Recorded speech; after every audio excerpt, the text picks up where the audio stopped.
am in my cousin Candace's kitchen, cooking with her son Sean, who is also my cousin. We've decided we're gonna make a low carb pizza, right? So we're gonna do cauliflower crust. I'm gonna start with 2 heads of cauliflower because we're making 2 of them.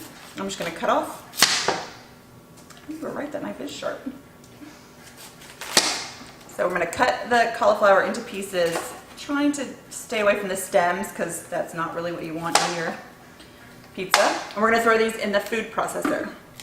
And Sean is gonna turn them on for me. And we're looking for what is called snow. So it's like little tiny pieces.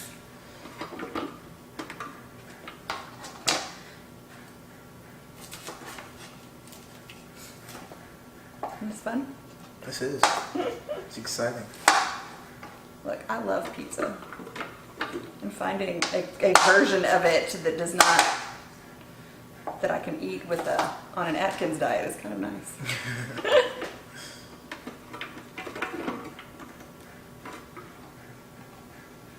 So we're just getting rid of the stems.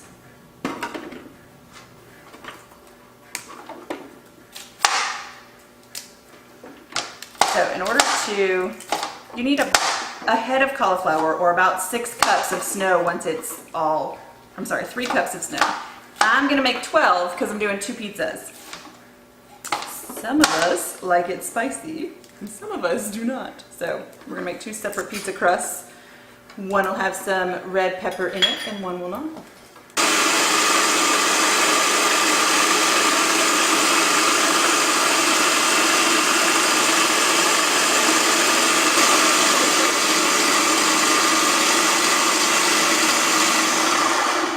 Let's empty this one.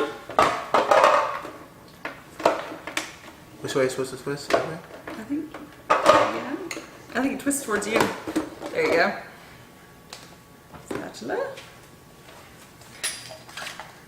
That looks like some good snow right there. See? That's what you're looking for. That's perfect.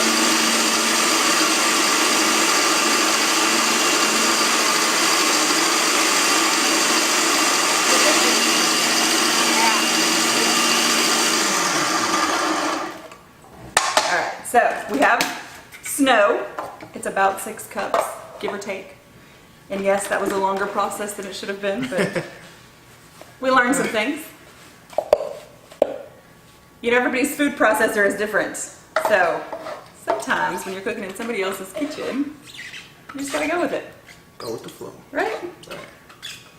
I mean, I've never cooked in somebody else's kitchen. Oh. Actually, I have, but I guess it was like the family member's kitchen, so. You're a family member? Okay, never mind. It's using utensils that you haven't used before. That's true. You know, and I'm partial to things that I've used often, like my mixer. I don't like to use other people's mixers. Even though my mother-in-law has a really good mixer. Won't use it. I will use it, but I'm not always happy about it. All right, so now we are going to stick this in the microwave, our cauliflower snow, for 4 minutes until it's really hot, and then we are going to let it cool off enough that we can drain all the water. You know how you feel how it's really wet? Mm-hmm. You want to get all that out. All right, you said 4 minutes? So first, microwave 4 minutes. And while it's heating up, we're going to clean up the mess in here. So we got our cauliflower out of the microwave. It took 6 minutes for it to get hot enough because different microwaves, different timings. As I'm stirring through it though, I'm finding bigger pieces that we cannot use because they're too big. So we're just going to pull those out. Ooh, and I saw see one? Yeah, I think you moved it though. That one right there? I could have sworn. Oh, there it is, right here. Grab it. That is hot. Yes. It's a lot hotter than I thought it was going to be. Hot cauliflower. Okay, so now that we've got all the big pieces out, we're going to take this and pour it onto a kitchen towel. I was not expecting that at all. I know. And then we're going to let it cool off for about 5 minutes until it is cool enough that we can squeeze this and get all of those, all the water out, so that then we can mix it up. And while that is going on, we are going to brown our turkey. Since we're trying to make this a healthy pizza, We're gonna use ground turkey instead of ground beef. Of course, we're making one non-healthy pizza with pepperoni for your brother. Of course. So, we'll be back. Okay, so we have gathered our cauliflower up in our towel. And now we're going to sit it over the sink. See all that water? I was not expecting that much to come out. Yeah. So there is water. Cauliflower is a heavily watered fruit. I mean, vegetable. So it's great if you're dehydrated. Oh yeah. Post-workout. But when you're trying to make a crispy pizza crust, not so much. So we're just going to get all of the water out. And then we're going to pour it back in our bowl. Perfect. And we're going to get to mixing.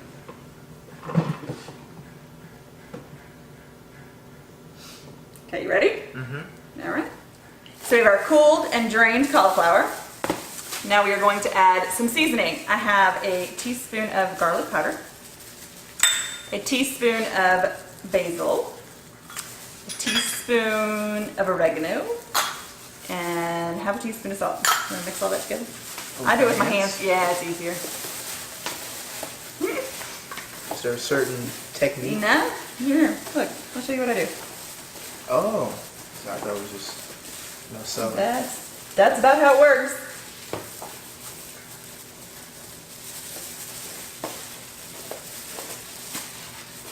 Let me know when you're ready. When this is Okay. done. So then, as a binder for our cauliflower, we need eggs. Can't go wrong with eggs. No. So we're going to put 2 in. This is double the recipe. So, just again. And if you want to add the rest of the... We're also going to add cheese. We have a half a cup of mozzarella. Okay. And a half a cup of Parmesan cheese. We're going to put those together. Now, I'm going to mix this up all together. This is your regular base for a cauliflower crust. I'm going to put half on your pizza pan, and then I'm going to add some crushed red pepper flakes to the other half. For the spicy? For the spicy pizza. Perfect. Because, you know, we have kids and they don't like spice. But we have adults who love it. So we have to adapt. So all you're going to do is, now that that's in your, form that into a pizza crust on your pan. Just flatten it out. And I'm going to add this half of a teaspoon of crushed red pepper. It's about to be a special kind of crust right here. Hey, you can make it any shape you want. What kind of pizza, what shape pizza do you want? A circle shaped.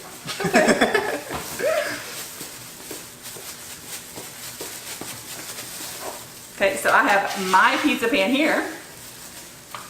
And now that I've got some crushed red pepper in it, see, good job. And anybody can do this, right? Right. Okay, so we're gonna bake this in a 450-degree oven for about 20 minutes. Yep, I already preheated it. No. Huh? No, I didn't. Who turned it off? No. Oh no! All right, we're gonna have to preheat our oven to 450 degrees, and we're gonna bake it for about 20 minutes. So our pizza crust, I set a timer for 15 minutes, just to make sure that we didn't overcook it, because different ovens work differently. Right. So it's ready. Oh yeah. Look at that. This one is going to be a pepperoni pizza. And this one is going to be ground turkey. So now all we have to do, we're going to put some sauce on. Okay. Okay? How much sauce do you like? I don't care. Here, I'll I start know here. Seth doesn't like that much sauce. So. I don't either. So I'm with Seth. But I'm not making Seth's pizza. There you go. And you put whatever pizza you want on yours. When I make pizza, go ahead. After we do sauce, I like to put a little bit of Parmesan cheese, because I think it enhances the flavor of the sauce.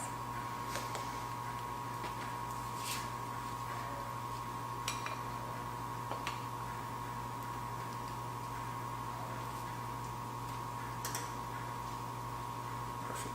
Awesome. Okay, here. You want some Parmesan cheese in yours?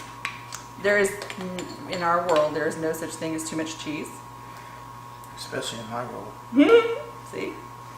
We are a cheese family. I keep telling people we're a cheese family, and they thought it was just the boys and my husband. And I keep telling them it's not true, it's all of us.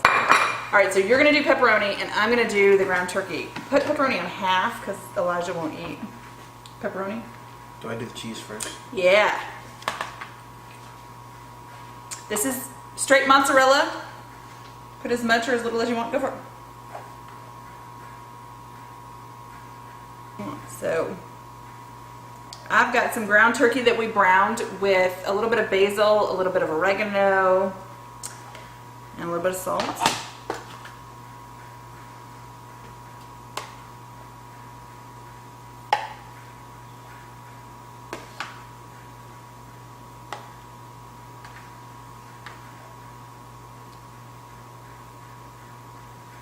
And then once we add our toppings, we're gonna throw this back in the oven for about 5 minutes, same 450 degrees. We just want the cheese to melt because the crust is already cooked all the way through.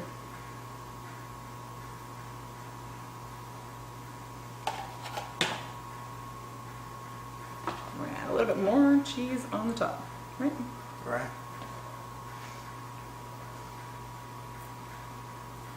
Boys are getting double pepperoni today. Hey, let them have all the pepperoni you want.